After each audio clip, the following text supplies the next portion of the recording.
बड' लेटेस्ट आपडेटआव बयखौबो बरायबाय। दिनैनि रादाबखौ फरायदों आं प्रमद खाख्लारि। गिबि निउसआव दङ बर' थुनलाइ मुलुगनि थाखाय मोनसे गेदेर खहा।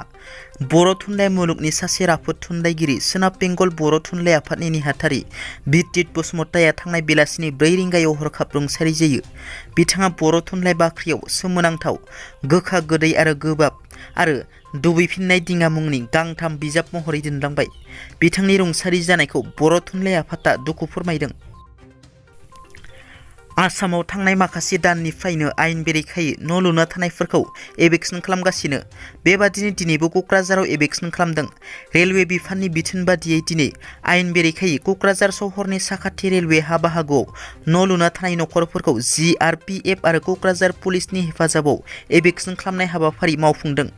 मख'नो गोनांदि जिल्ला एबा पुलिस खुंथाया जायगायाव थानाय मन्दिरफोरखौ सिफायनाय जायाखै। जायफोर न' एबा क्लाबफोरा जेबो गनायथि गैया बैफोरखौ एविक्शन खालामनाय जादों।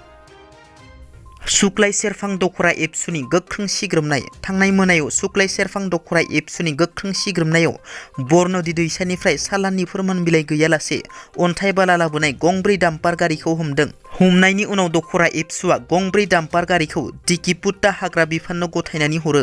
तामुलपुर जिल्लानि गरेस्वर नावकाटायाव सालान बिलाइ गैयै समसीमा बारलांनाय आरो उदालगुरि जिल्लानि सालान बिलाइजोंनो आयेन बेरेखायै अन्थाइ बाला रोगानाय गंब्रै डाम्पारखौ सुक्लाय सेरफां दख'रा एबसुआ सिग्रोमनायनि गेजेरजों हमनो हायो।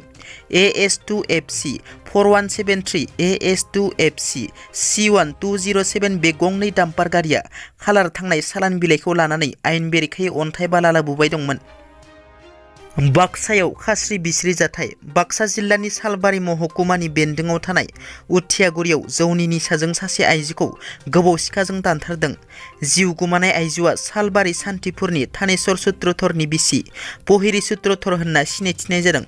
मिथिनो मोननाय बादिब्ला थांनाय हराव धनेश्वर दासनि न'आव पहिरि सुत्रधर, धनेश्वर दास आरो धनेश्वर दासनि बिसि साथामजों जौ लोंबाय दंमोन। नाथाय जौ लोंबाय थानाय समावनो माखासे खोथाखौ लानानै दान्थे बिदान्थे जायो आरो जौनि निसाजों धनेश्वर दासआ पहिरि सुत्रधरखौ गोबौ सिखाजों दानथारो। बे जाथायखौ खौरां मोननानै जाथायथिलियाव सालबारि पुलिसा नुजाथिहैनानै दायनिगिरि धनेश्वर दासखौ खायो।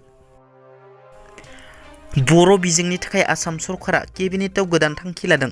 गोदानै प्रभिन्सियेलाइज जानाय फरायसालिमाफोराव बर' बिफाननि फोरोंगिरिनि लांदां मासिखौ सुफुंनाय जासिगोन। मख'नो गोनांदि आसाम सिडिउल कास्ट आरो सिडिउल ट्राइब एक्ट 1978 इंनि गेजेरजों रिजार्भेसन होनानै बर' बिफाननि लांदां जानाय मासिफोरखौ सुफुंनाय जासिगोन। दिनैनि रादाबा एसेनोसै। नोंथांमोना जुदि आंनि चेनेलखौ दासिमबो साबस्क्राइब खालामाखै, अन्नानै साबस्क्राइब खालाम। गोजोन्थों।